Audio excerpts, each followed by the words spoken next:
Hola familia Encuentro, bienvenidos a nuestra reunión en línea. Cuando los templos no funcionan, la iglesia sigue siendo cada vez más funcional.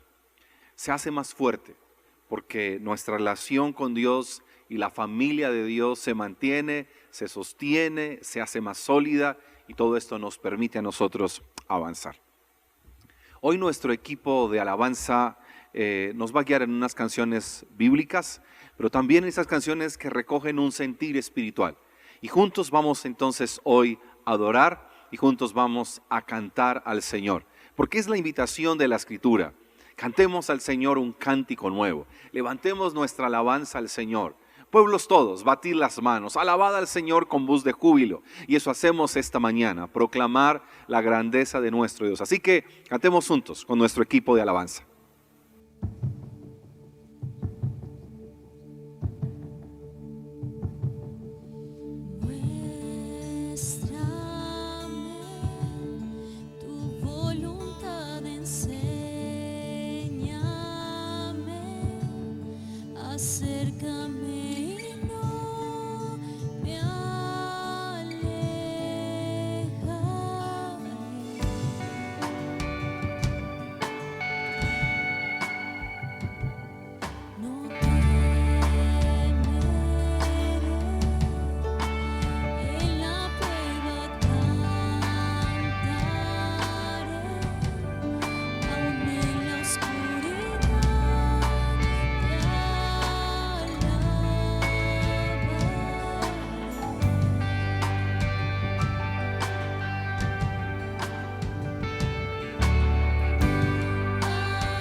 en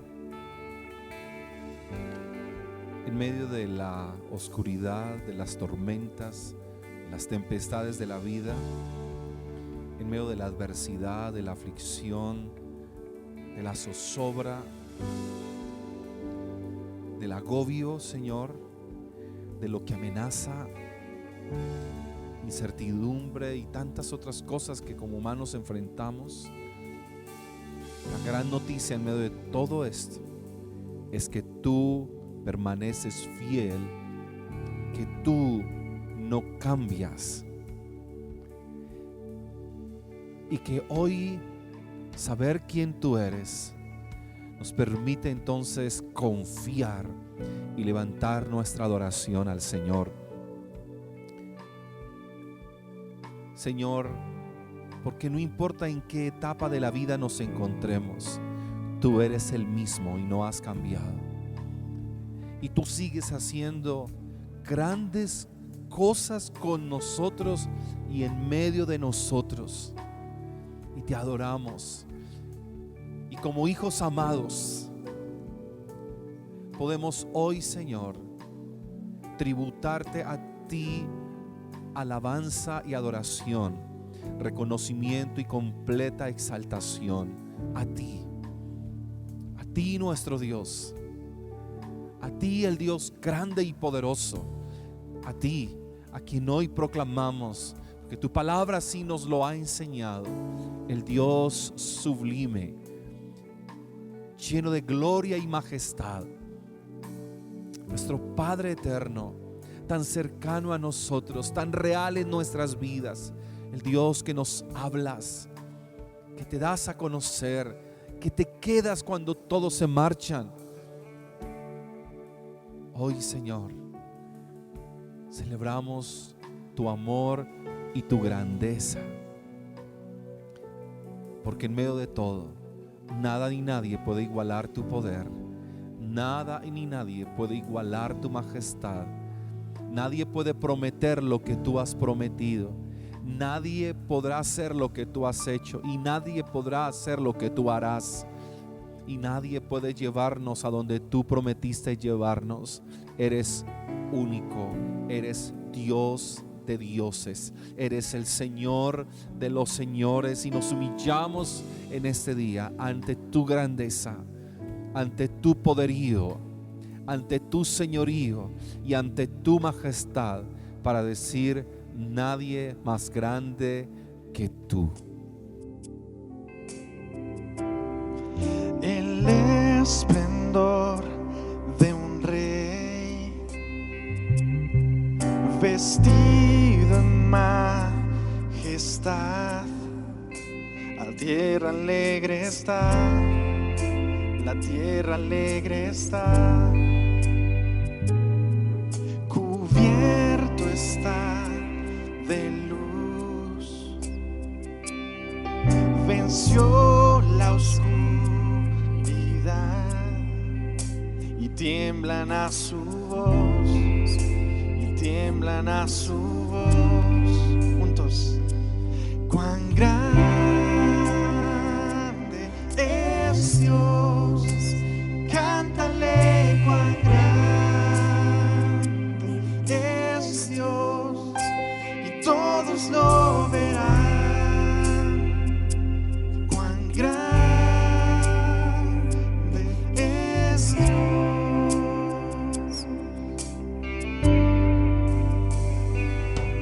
El esplendor de un rey,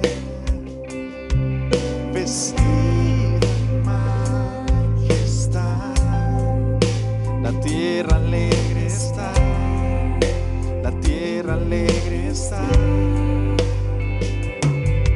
Cubierto está de luz, venció la oscuridad y tiemblan a su voz, y tiemblan a su voz.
Esta mañana, Manuel Reaño, desde Medellín, nos comparte la palabra.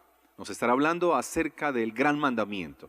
Dispongamos pues nuestro corazón, tengamos la actitud correcta, generemos un ambiente de reverencia y de sensibilidad. Y juntos escuchemos la palabra de Dios.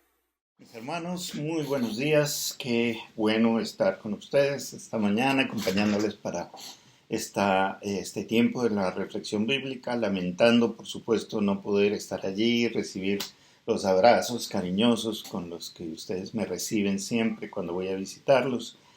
Pero bueno, uno hace lo mejor que puede con lo que tiene, así que gracias a Dios por la tecnología que nos permite estar juntos, aunque sea de esta manera, ¿cierto? Hasta la próxima vez que Él nos permita reunirnos. El tema que me propuso el pastor Elías para esta mañana es la Iglesia de Cristo en tiempos de pandemia. Así que dispongámonos, oremos pidiéndole al Señor su dirección y vamos a ver qué tiene para nosotros hoy. Señor, nos acercamos a tu palabra con temor y temblor, con expectativa de que nos hables, pero también, Señor, sabiendo que siempre será más grande que nosotros, porque tú eres más grande. No nos cabes en la cabeza, solo podemos postrarnos delante de ti y adorarte, oh Dios. Te bendecimos, te damos gracias por convocarnos, te damos gracias por la tecnología, gracias porque tenemos la libertad de abrir tu palabra, de compartirla, pero necesitamos la ayuda de tu Espíritu Santo, Señor, para hacerlo de una manera que te honre, te glorifique y que a nosotros nos edifique. Te agradecemos y te bendecimos en el nombre de Jesús. Amén. Bueno, ahora, este es un título, por supuesto, demasiado específico, ¿cierto? Seguramente condenará este sermón a ser relegado al olvido en un tiempo muy corto, cuando ya nadie esté hablando de este tema del COVID-19, porque no importa, porque tú y yo estamos aquí, este es el hoy, este es el ahora, cada día trae su propio afán y este es el afán de hoy. Y por eso la pregunta, ¿cómo es la iglesia? ¿Cómo debe verse la iglesia? ¿Cómo debe entenderse la iglesia en tiempos de pandemia? Como se trata de un mensaje temático, vamos a referirnos a varios textos para encontrar allí las enseñanzas que Dios nos regala en ellos, pero nuestro punto de inicio está en el capítulo 22 de Mateo, en lo que nosotros conocemos como el Gran Mandamiento. Recuerden, amarás al Señor tu Dios con todo tu corazón, con toda tu mente, con todas tus fuerzas, con toda tu alma, y a tu prójimo como a ti mismo. Y les voy a invitar a que miremos a la iglesia como uno de los tres protagonistas de ese drama. Y veamos cómo cada uno de ellos se ve en tiempos de pandemia. Los personajes son los mismos que Jesús establece: Dios, el prójimo y uno mismo, yo mismo. Cuando hablamos de Dios, por supuesto, estamos hablando del Dios de Israel, de Jehová, Padre, Hijo y Espíritu Santo, tal como se nos ha revelado en las páginas de la Biblia y en la persona de Jesucristo. El prójimo es el mundo, ese al cual Dios le declara su amor, como nos presenta Juan 3:16, que de tal manera amó Dios al mundo, que entregó a su Hijo para que todo aquel que en Él cree no se pierda y tenga vida eterna. Y el tú mismo, el yo mismo, el nosotros, somos la iglesia. Y esos son los tres personajes a los que vamos a mirar. Entonces empecemos por el principio. El Dios de los cielos en tiempo de pandemia. ¿Cómo estamos viendo a Dios en este momento? Resulta que somos muy dados a ver a Dios de acuerdo a nuestras circunstancias. Cuando estamos bien decimos, ay, es que Dios es bueno, Él me libró o respondió mis oraciones. Pero cuando pasa algo que es desagradable, nosotros decimos, Dios no me escucha, Dios me ha olvidado, yo no le importo. Cuando nosotros hablamos de Dios, tenemos que tener en cuenta siempre que el Dios que se nos ha revelado es un Dios que no cambia. Una de las características de Dios es su inmutabilidad. Él no cambia. Es el mismo ayer, hoy y por los siglos. Los cielos y tierra pasarán, pero su palabra no pasará. El Dios que adoramos es el creador del universo, el que moldeó a Adán del barro de la tierra, a Eva de su costilla, el mismo que llamó a Abraham de la tierra de los caldeos, que sacó a su pueblo de Egipto de casa de servidumbre, quien lo estableció en la tierra prometida, es el Dios que se encarnó en el vientre de una virgen, el que levantó de entre los muertos a Jesús de Nazaret, el que ha extendido y ha sostenido a su pueblo por más de 2000 años antes, el que nos llamó a los gentiles a injertarnos en su pueblo de Israel, el mismo que se cruzó en tu camino un día, que se cruzó en mi camino un día y nos llamó a salvación en el nombre de Jesús. Ese es el mismo, Él nunca ha cambiado y eso lo sabemos, ¿cierto? Pero yo me pregunto si además de saberlo, lo creemos y si vivimos como si de verdad lo creyéramos. La idea que tengamos nosotros de los demás actores de este drama, en especial aquella a la cual lleguemos con respecto a nuestra propia identidad como iglesia y de nuestra misión en este mundo, va a depender de la imagen que tengamos de Dios. Y me quiero detener allí un momentico en la palabra imagen, por dos razones. La primera es porque necesitamos recordar que fuimos hechos, nosotros, tú y yo, todo ser humano, fue hecho a imagen y semejanza de Dios. En latín suena muy bonito, el imago Dei. Esa imago Dei, esa imagen de Dios en nosotros, se dañó, se ensució, se pervirtió por el ingreso del pecado en nuestra experiencia y en nuestra historia, pero no ha desaparecido. Y todos los seres humanos somos portadores de esa imagen de Dios. Es lo que nos da nuestra dignidad como seres humanos, ser portadores de la imagen de Dios. La redención de esa imagen de Dios empieza con la llegada de Cristo, la llegada del Mesías, el Redentor, quien viene a rescatar la imagen de Dios de donde había caído, de donde se había perdido, y Él no cesará la obra que ha empezado en nosotros hasta perfeccionarla. ¿Por qué es importante recordar? ¿Por qué es importante recalcar estas cosas? Porque yo como individuo, o tú como individuo, o nosotros como iglesia, no podemos ser nada menos ni nada más que el reflejo de Dios, que el reflejo de esa imagen de Dios en la tierra. Cualquier cosa que nosotros hagamos o seamos, que no sea el reflejo de esa imagen de Dios, es una traición a nuestra propia identidad. Por eso es que nosotros no podemos empezar ni siquiera a pensarnos como iglesia si no pensamos en Él primero.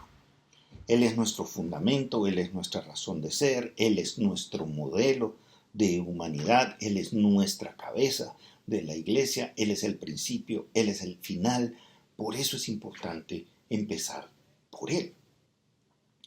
La segunda razón por que la imagen de Dios es importante en nuestra discusión como iglesia la encontramos en las palabras del segundo mandamiento, tal como está en Éxodo capítulo 20, versos 4 al 6. Los voy a leer. No te harás imagen ni ninguna semejanza de lo que esté arriba en el cielo, ni abajo en la tierra, ni en las aguas debajo de la tierra. No te inclinarás a ellas, ni las honrarás, porque yo soy Jehová tu Dios, fuerte, celoso, que visito la maldad de los padres sobre los hijos, hasta la tercera y cuarta generación de los que me aborrecen.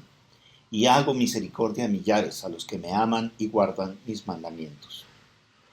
Ahora bien, todos sabemos que literalmente esto se refiere a no tener falsos dioses, sino a hacernos imágenes físicas de ellos, estatuas, figuras, íconos, como le queramos llamar.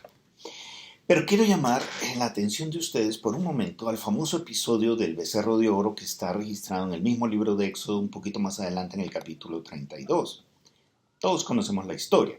Moisés sube al monte para recibir la ley y el pueblo se aloca, pide a Aarón que les hiciera dioses que fueran delante de ellos, porque Moisés se demoraba mucho, de pronto ni siquiera regresaba.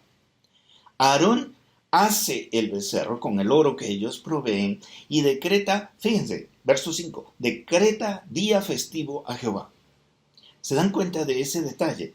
Se hicieron una imagen falsa, ilegítima, prohibida de Dios, del Dios verdadero, y lo adoraron y lo llamaron Jehová. no estaban adorando a otros dioses, no invocaron a Amón, ni a Anubis, ni a Baal. Ellos invocaron y adoraron a Jehová, o más bien, a una imagen falsa de él.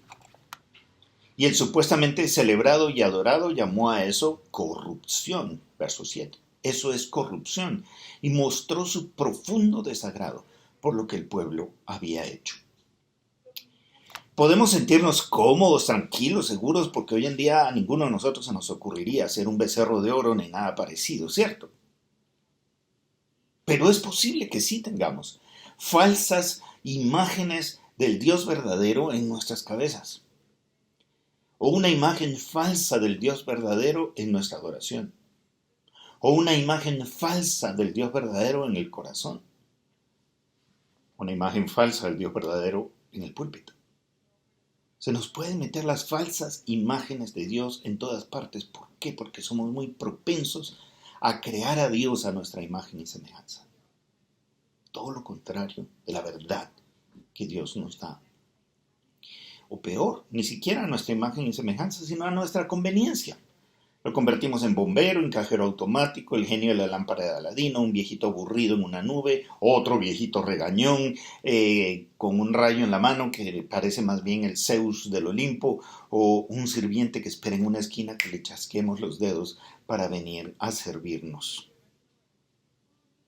Cuidado entonces, porque cualquier imagen que manejemos de Dios, que no nos lleve a postrarnos en una amorosa adoración, felices de ser llamados hijos amados, pero también temblando ante su magnificencia al mismo tiempo, va a ser una imagen falsa que nos alejará de aquel a quien decimos adorar. En tiempos de pandemia, entonces, la Iglesia haría bien en buscar al Dios verdadero, en las páginas de la Escritura en las que Él mismo se ha revelado, para acercarnos lo más posible a esa revelación. Además, debemos buscarlo en la persona de Jesucristo, en quien también se nos ha revelado en toda su plenitud. Y hay ahí una primera tarea. Si la hacemos a conciencia, si buscamos en las Escrituras, vamos a encontrar como mínimo lo siguiente. Y no estoy dando las referencias bíblicas, están regadas en todo el discurso, si ustedes se dan cuenta. No las estoy dando porque no terminamos nunca, nuestro tiempo es muy limitado y está corriendo. Pero ¿qué es lo que sí podemos encontrar? Los desafío a buscar eso en las páginas de la Biblia y lo van a encontrar. Encontramos a un Dios a quien ningún templo lo puede contener. Y hoy veo a mucha gente sufriendo porque perdieron el templo. Lo perdieron porque no pueden ir a él, no está dada la autorización, o porque tuvieron que devolver el edificio donde se congregaban, al cual llamaban templo. Pero recuerden lo que nos dijo Jesús. El templo fue destruido y fue levantado en 3 días. ¿Quieres adorar? ¿Necesitas el templo? Ve a Cristo. Es más, nosotros somos el templo del Espíritu Santo. Es nuestra comunión con Cristo, es el templo, está allí. Que encontramos también que nuestro lidiar con Dios está fundamentado en el amor, ¿cierto? Pero el Señor Jesús nos dice, ¿me amas? Guarda mis mandamientos. La iglesia hoy quiere saber cuál es el Dios al que debe buscar, es un Dios al que debe obedecer. 3. En un tiempo como este, nadie tiene derecho a exigirle explicaciones ni razones de nada a Dios. Todos estamos frustrados, todos estamos viviendo duelos y lo vamos a ver más adelante. Eso nos da el derecho a levantar nuestro puño airado delante de Dios, decirle por qué permitiste esto, por qué has hecho lo otro, Dios, yo que te amo tanto y te sirvo tanto. Vayan al libro de Job y vean qué fue lo que le pasó a Job cuando se puso en ese plan delante de Dios. Le dijo, ciñe tus lomos porque te voy a hablar, hijo de hombre. Como que le dice, amárrese a los pantalones, hermano, porque ahora me va a escuchar a mí. Y lo que le dice, vaya y léalo. Solo Él tiene palabras de vida eterna. No podemos decir que amamos a Dios, que servimos a Dios y no conocemos su palabra. No sabemos lo que Él dice. No sabemos lo que Él dice de sí mismo, no sabemos lo que Él dice de nosotros, no sabemos lo que Él dice de este mundo, de la creación, no sabemos lo que dice del presente, del pasado, del futuro, no sabemos lo que dice acerca de nuestro ser, de cómo trata Él con nuestra alma, de cómo trata Él con nuestro corazón, de cómo trata Él con nuestro cuerpo, no sabemos nada. ¿Dónde vamos a ir? ¿A quién vamos a recurrir? Señor, ¿a quién iremos? Solo tú tienes palabra de vida eterna. Y recuerden, el pueblo de Dios perece cuando le falta entendimiento. Y por último, este es un Dios a quien sus ovejas conocen su voz y lo siguen. Y la pregunta que tenemos que hacernos es, ¿conoces la voz de aquel a quien dices seguir? Aun si no hay celebraciones culticas, aun si no está ese grupo en el que eras amado, en el que eras bienvenida, entre tú y Dios, ahora que tienes que tomar decisiones, ahora que tienes que replantear la vida, conoces la voz de aquel a quien dices que sigues. Hermanos, si ustedes se dan cuenta, todo esto que estamos viendo acerca de Dios, que es lo que está regado en las Escrituras, nos está hablando de relación, no de religión. Y creo que este es el momento en que la iglesia tiene que decidirse a bajarle el tema a la religión y subirle el tema a la relación, subirle el volumen al tema relacional con Dios. Saber quién es Él, quién soy yo, qué siente Él por mí y qué respuesta tengo yo frente a eso. Él nos dice que está asqueado de nuestras celebraciones vacías y autocomplacientes. Muchas de estas celebraciones decimos que son para adorar a Dios, pero en realidad es para alegrarnos, para romper la soledad, para un montón de cosas nuestras, que son muy legítimas, muy válidas, pero que no pueden estar en primer lugar.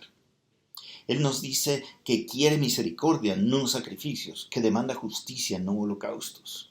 Nos dice que quiere que conozcamos su voz en la intimidad del conocimiento mutuo, de conocerlo a Él y darnos a conocer nosotros. ¿Recuerdan cuando el Señor les dijo a esos que le reclamaban, pero Señor, nosotros te hemos servido y lo demás? Y Él voltea y les dice, apartaos de mí, hacedores de maldad, nunca os conocí. Son hacedores de maldad, pero por otro lado, gente a quien Cristo nunca conoció, jamás se dejaron conocer por Él. Entonces, esto nos está hablando de que con relación a Dios, en tiempo de pandemia, la iglesia necesita conocer y reconocer y declarar todo lo que Él es, todo lo que Él hace, de manera que nos sea imposible no vivir aturdidos por su amor, amándole, dejándonos amar por Él, adorándole como Él quiere ser adorado en espíritu y en verdad, mucho más allá de los 90 o 120 minutos de una celebración semanal. Muy bien, ese es el primer personaje. El segundo es el prójimo. Entonces hablemos del prójimo en tiempos de pandemia. Cuando a Jesús le preguntaron ¿quién es mi prójimo?, su respuesta apuntó a dos elementos importantes. El primer elemento es alguien que está fuera de tu zona de confort. Señor, a propósito, contó la historia del buen samaritano, de la interacción entre un judío necesitado y un samaritano generoso y misericordioso. Y esos dos no se podían ver, judíos y samaritanos ni se dirigían la palabra, daban la vuelta para evitar pasar por sus territorios, la inquina que había entre ellos era muy grande. Y el Señor los junta en esa historia y le dice, ese es tu prójimo, allí está tu prójimo. Entonces lo primero que hace es sacarte de tu zona de confort, porque es muy fácil pensar que mi prójimo es mi amigo, es mi esposa, son mis hijos, mis hermanos en la iglesia, son aquellos a quienes es fácil amar. Y ese es nuestro prójimo. El Señor dice, no, quiero sacarte de tu zona de confort. Y el segundo elemento que nos presenta es el de la necesidad. ¿Quién fue el prójimo de este hombre? El que atendió su necesidad. Tu prójimo es el que te necesita. Tu prójimo es el que acude a ti en tu necesidad. Y por eso es que todos somos prójimos de todos, porque todos nos necesitamos unos a otros. La independencia no existe. Somos dependientes de Dios y somos interdependientes unos de otros, entre nuestros hermanos en la fe, pero también con aquellos que no son nuestros hermanos en la fe. Ahora, tú puedes despreciar a aquellos a quienes crees que no necesitas.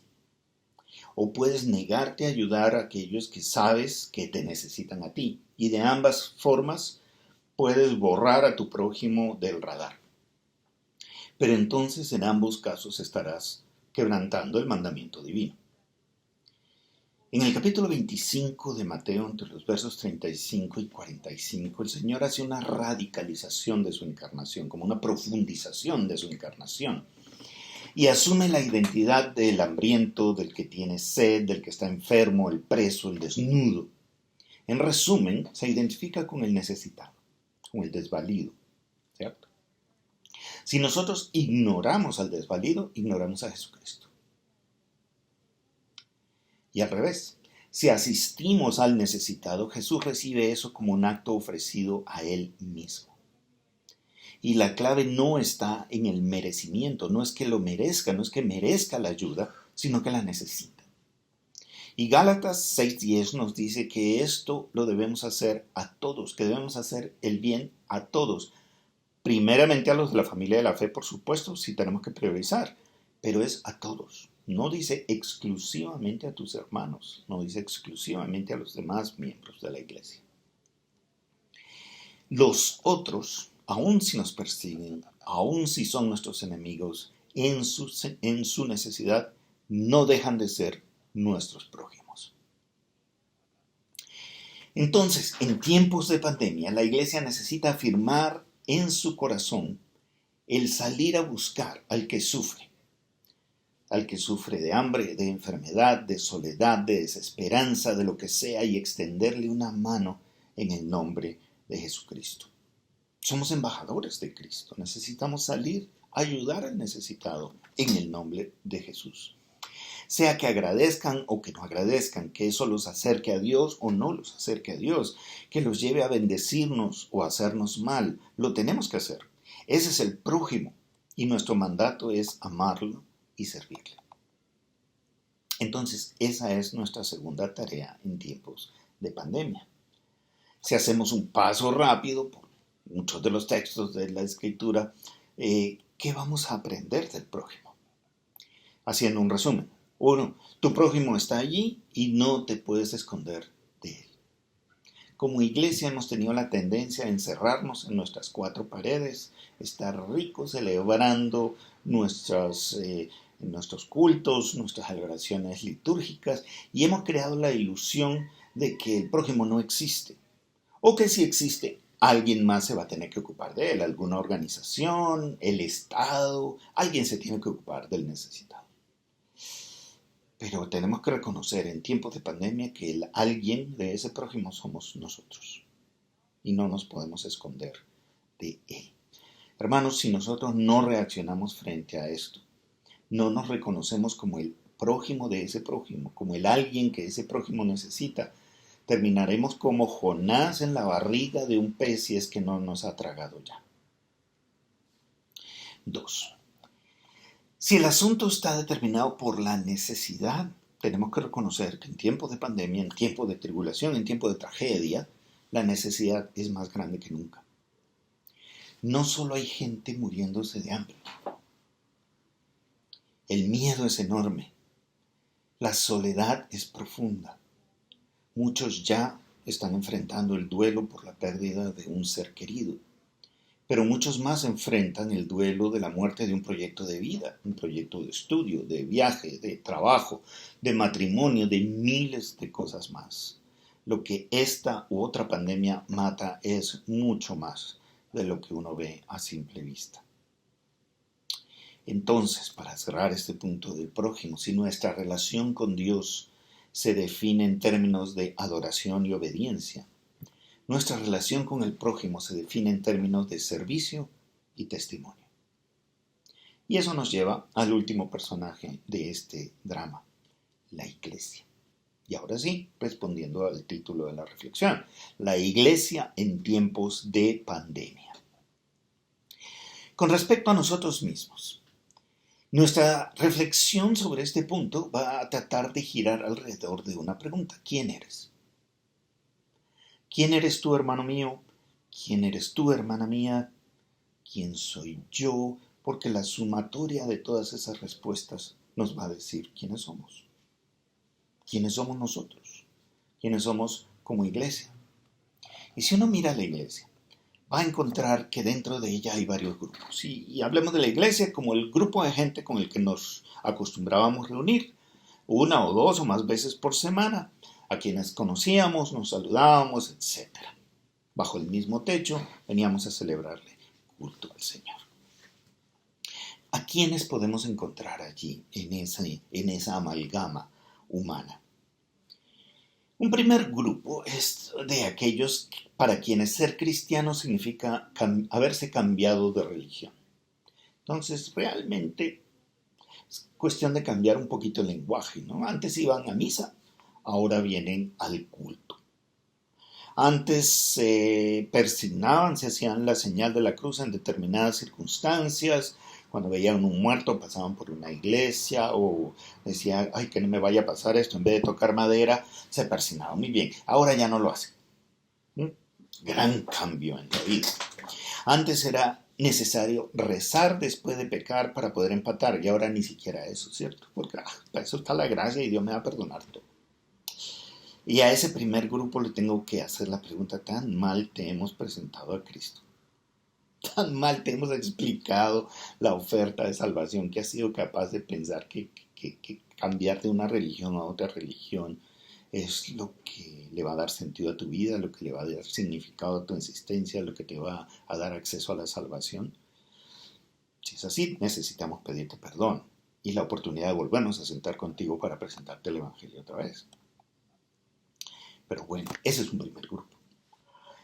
En un segundo grupo están quienes han ido un poquito más allá del solo cambio de par de costumbres y de nombres. Entonces, porque en el segundo grupo están quienes se han dedicado a adoptar un estilo de vida.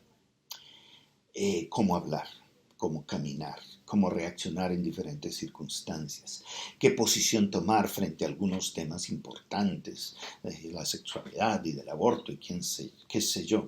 Pero en el fondo, quienes están en ese grupo viven dedicados al culto de su precioso ego, buscando la condición y la situación más cómoda posible de decir, yo estoy bien con Dios, yo estoy bien con todo el mundo, a mí nadie me moleste, déjenme tranquilo, déjenme cómodo. Sigue siendo el ego su propio Dios, su principal preocupación en la vida es que yo y aquellos que a mí me interesan estemos bien, el resto a mí no me importa. Para eso hay una respuesta que no necesita ser ni bíblica, ¿no? La mona, aunque se vista de seda, mona se queda. Es decir, es una mica que simplemente se puso ropas bonitas, pero sigue siendo una mica, sigue siendo un mono. Y si lo ponemos en lenguaje bíblico, sería algo como que el que no naciere del agua y del Espíritu no puede entrar en el reino de Dios. Eso está ahí en Juan 3, en la conversación que tuvo Jesús con Nicodemo cuando le estaba explicando. Le dijo, tienes que nacer de nuevo. Entonces es gente que ha venido y ha llegado y ha adoptado la cultura evangélica, le encanta escuchar los sermones y cantar las canciones, pero en el fondo, no hay un nuevo nacimiento, no hay una nueva persona. No podemos decir que para esa persona es verdad que el que está en Cristo nueva criatura es, las cosas viejas pasaron y aquí todas son hechas nuevas. Recuerden que la cizaña y el trigo se ven iguales. Nosotros no las podemos separar, pero llegará el día en que el Señor separará la cizaña y el trigo, los cabritos y las ovejas. Y a estos de aquí les dirá, no los conozco, nunca los conocí. Luego viene un grupo muy grande.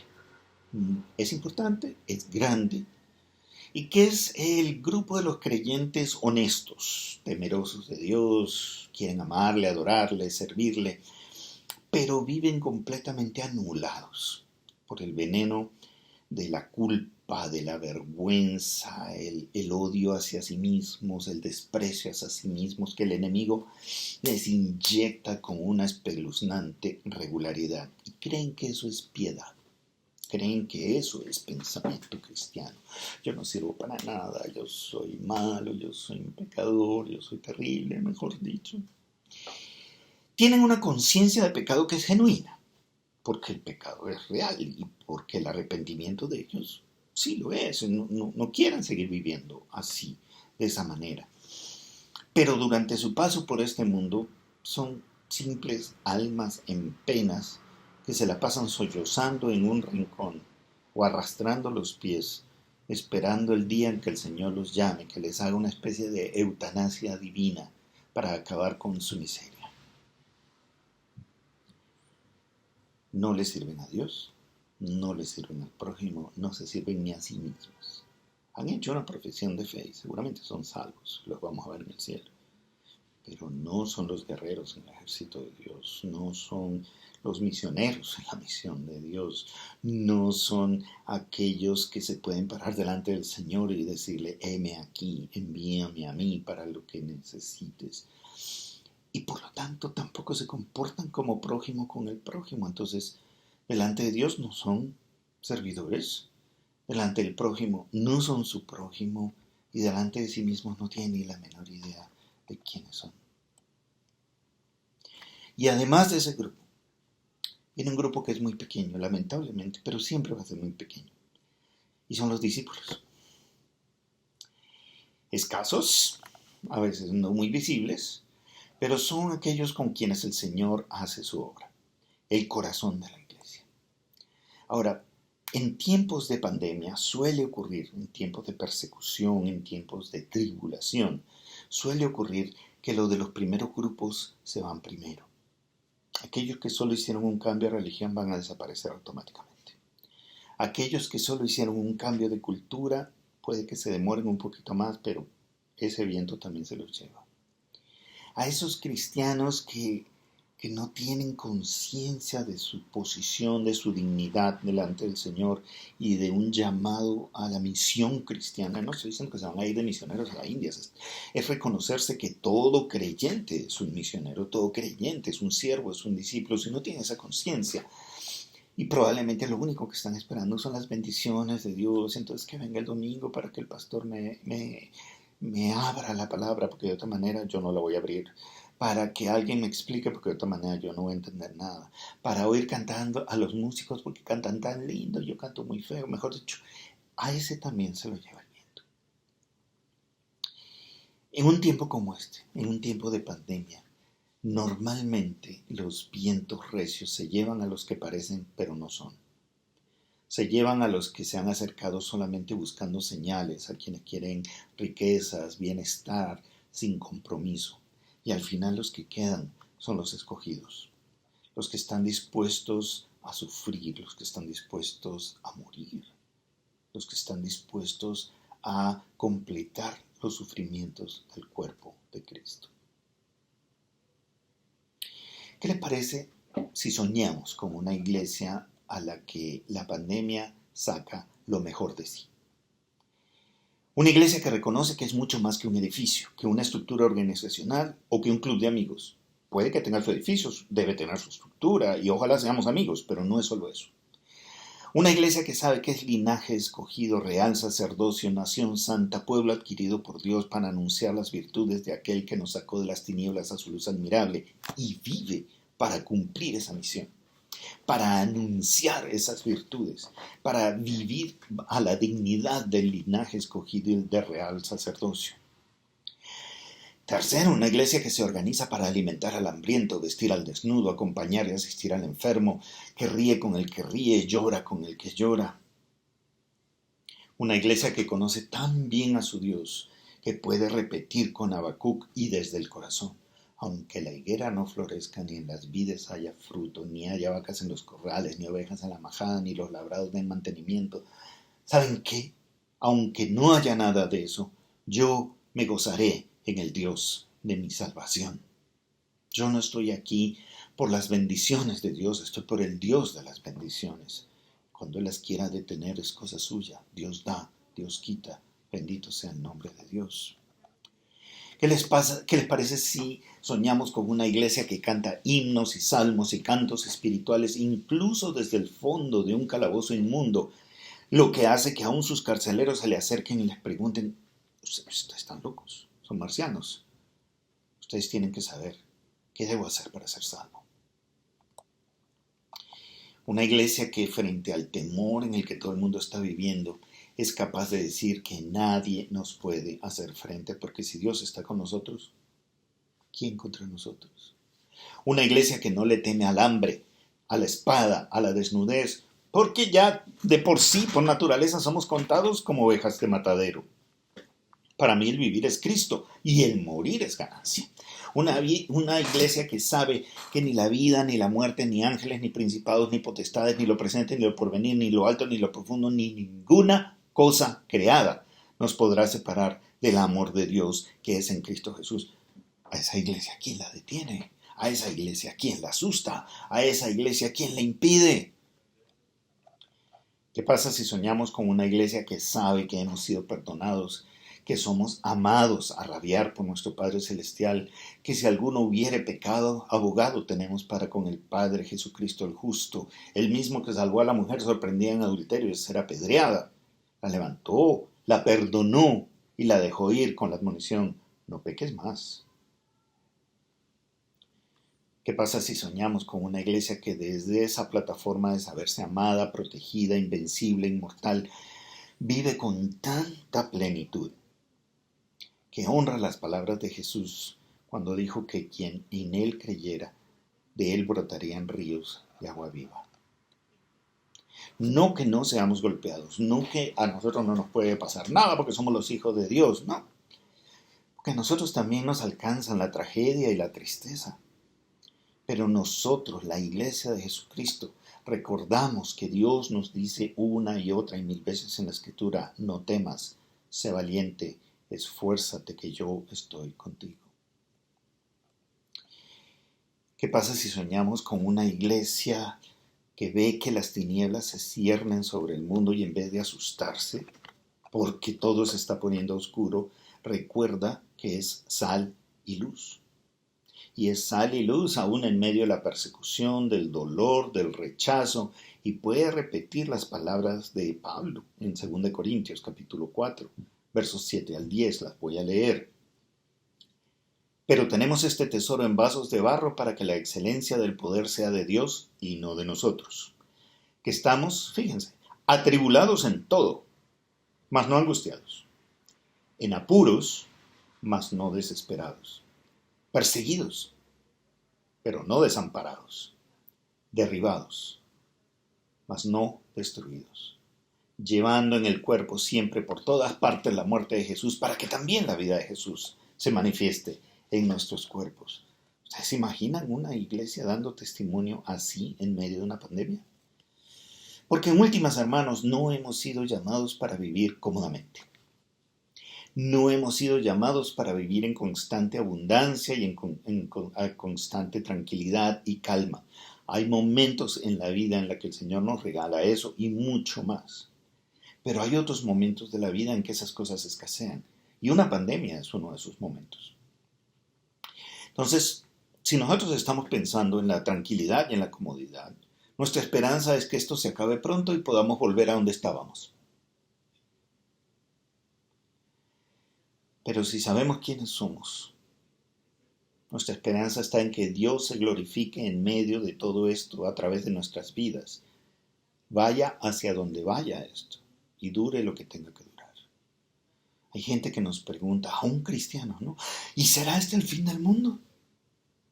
Y yo respondo, 1, no sé, y 2, no me interesa. ¿Qué hago yo con ponerme a adivinar que sí, que el fin del mundo, que el caballo, que la bestia, que la ramera? Yo no sé. Eso lo sabe el Señor, cuáles son. Pero que las señales del fin se han dado, sí. Y el fin está cerca, sí. Y lleva 2000 años estando cerca. ¿Y cuál es el concepto de Dios de cercanía? Pues no lo sé, porque para Él 1000 años son como un día y un día como 1000 años. En conclusión, mis hermanos, tengo que cerrar aquí. En época de pandemia o de cualquier otra tribulación, la Iglesia de Cristo adora al único Dios verdadero con su vida entera. Así las manifestaciones religiosas estén restringidas. En época de caos, de dolor, de necesidad, la Iglesia de Cristo sale a compartir un pedazo de pan con el hambriento al mismo tiempo que le comparte por qué cree que no solo de pan el hombre vivirá. En tiempos de pandemia y de amenaza, la iglesia de Cristo vive una vida abundante como nadie más la puede vivir, amándonos unos a otros para que el mundo sepa que somos sus discípulos, pero también haciendo el bien a todos, aunque en especial a los de la familia de la fe, derramando luz tercamente en las tinieblas, sembrando esperanza tercamente en medio de la desesperación que nos rodea, regando vida cuando todo huele a muerte, anunciando con la voz y con nuestra vida las virtudes de aquel que nos llamó de las tinieblas a su luz admirable y que hace todo eso en espera del cumplimiento de los tiempos, redimiendo el tiempo aquí y ahora, pero también clamando, Maranata, ven, Señor Jesús. Una iglesia que en tiempos de pandemia tiene una imagen de Dios verdadera y la adora. Una iglesia que en tiempos de pandemia reconoce a su prójimo, le sirve y le testifica. Y una iglesia que tiene bien claro que tiene una identidad y que tiene una misión que están basadas en ese Dios al que adora y que están descritas en las páginas de la Escritura y a la que podemos tener acceso por la obra del Espíritu Santo, por lo que Cristo hizo por nosotros en la cruz. No por merecimiento, sino por gracia.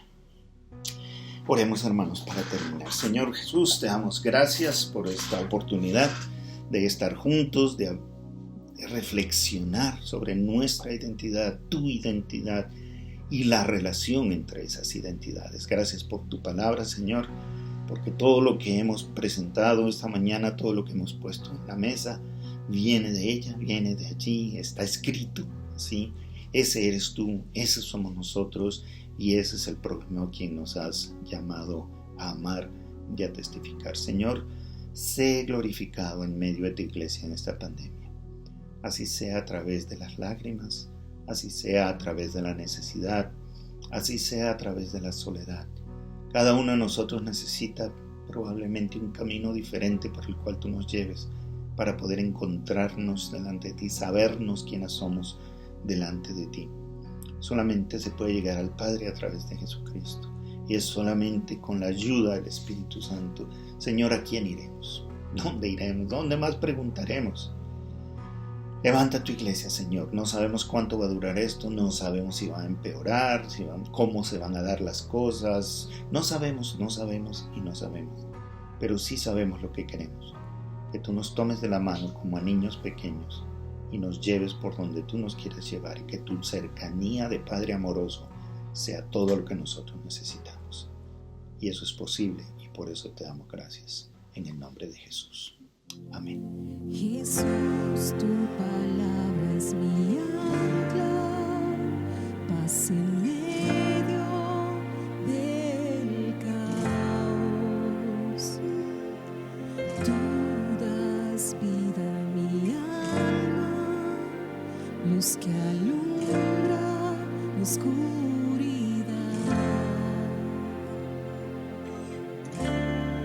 No me callará el temor, tu verdad es mi declaración. Fiel por la eternidad, mi Dios no cambia, nunca cambia. En ti valiente soy, creo en tu palabra.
somos más que vencedores, Señor. En ti avanzamos, porque creemos que tú vas delante de nosotros. Tu amor ha vencido el temor. Pase lo que pase, en ti creo. Por tu palabra libre soy. Firme en tu verdad permanezco. Tu amor ha vencido el temor. Pase lo que pase, en ti creo. Por tu palabra libre soy. Firme en tu verdad permanezco. Tu amor ha vencido el temor.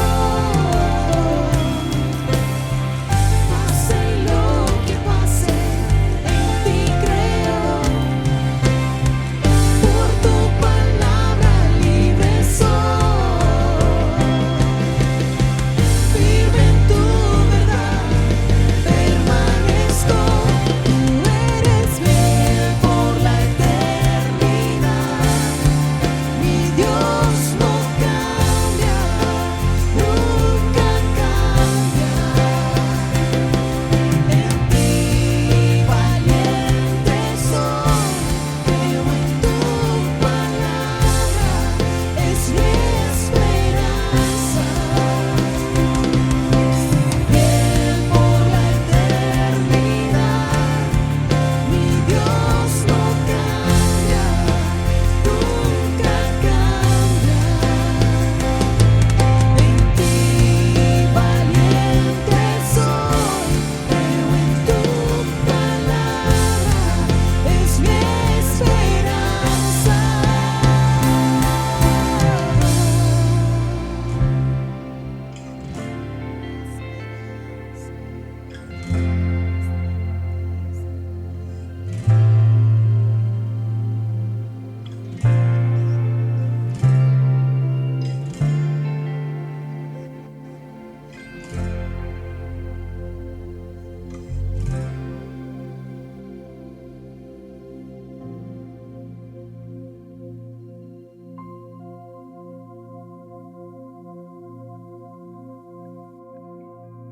De esta manera vamos llegando al final de nuestra transmisión el día de hoy. Papitos, recuerden conectar sus niños a la iglesia infantil. Recuerda conectarlos vía Zoom. Conectemos a nuestros hijos con la palabra. Conectemos a las nuevas generaciones con la palabra de Dios y con la iglesia de Dios. Y recuerda, el próximo viernes, súmate a la oración en línea 6 de la mañana. Y antes de irnos, oremos juntos. Permítanme pues hacer una oración por ustedes el día de hoy. Padre, te doy gracias por cada familia del encuentro, por cada familia de tu iglesia, por cada familia y persona que nos ve, Señor, a través de esta transmisión. Yo oro hoy pidiendo que la fuerza de tu Espíritu les permita mantenerse en todo momento, no importa las circunstancias. Oro sean fortalecidos en su ser interior. Que esa fuerza que proviene de ti, Señor, cada día los haga fuertes. Sí, que seamos un pueblo que se fortalece en el Señor y en el poder de su fuerza. Oro, Padre, que nos permitas crecer en carácter, nos permitas crecer en una firmeza y en convicciones espirituales que nos mantienen y nos impulsan. Oro hoy, Padre, pidiendo que cada familia pueda ver tu gracia y tu favor en sanidad, en provisión, en puertas que se abren. Que cada uno pueda ver la mano invisible del Señor haciéndose visible sobre sus vidas. Que donde hay desesperanza, hoy el poder de tu Espíritu nos avive en esperanza. Donde hay desolación o soledad, el abrazo del Padre, Señor, hoy permita experimentar el pastoreo continuo, permanente y real que tú nos das a cada uno de nosotros. Que podamos crecer como familias, Señor, de adentro hacia afuera. Sí, ser familias donde Cristo es entronado, padres comprometidos con sus hijos. modelando su fe e impulsándolos a crecer también en su fe, la cual está fundamentada en Cristo Jesús. Pido, Señor, que aquellos que tienen pensamientos de claudicar hoy puedan levantar su mirada y se puedan fortalecer en ti para saber que aún hay un camino por recorrer. Señor, que hay una ruta por transitar y que este es el tiempo no de tirar la toalla, sino de caminar la segunda milla, de seguir hacia el frente, de seguir hacia adelante. Oramos hoy, Señor, que tu espíritu de consolación venga a cada familia que necesita ser consolada por ti en medio de las pérdidas que han tenido en estos días. Venga también la consolación del Señor. Oramos que tú sigas guardando tu iglesia. Pedimos, Señor, con fe, que tú sigas haciendo disminuir, Padre, esta pandemia en nuestra tierra, en nuestro departamento, en nuestra ciudad. Clamamos a ti la provisión tuya en cada empresario, la provisión del Señor en cada emprendedor. Pedimos a ti, Señor, puertas laborales para cada profesional. Clamamos a ti la bendición tuya sobre cada familia, sobre cada hombre y sobre cada mujer. Que sean benditos en el día y en la noche, en el campo, en la ciudad, donde quiera que se encuentren, ellos puedan ver la bendición tuya en la obra de sus manos. Y que en todo tiempo seamos un pueblo que reverencia tu nombre, que te ama a ti y que ama todo lo que tú amas. En Cristo Jesús oramos.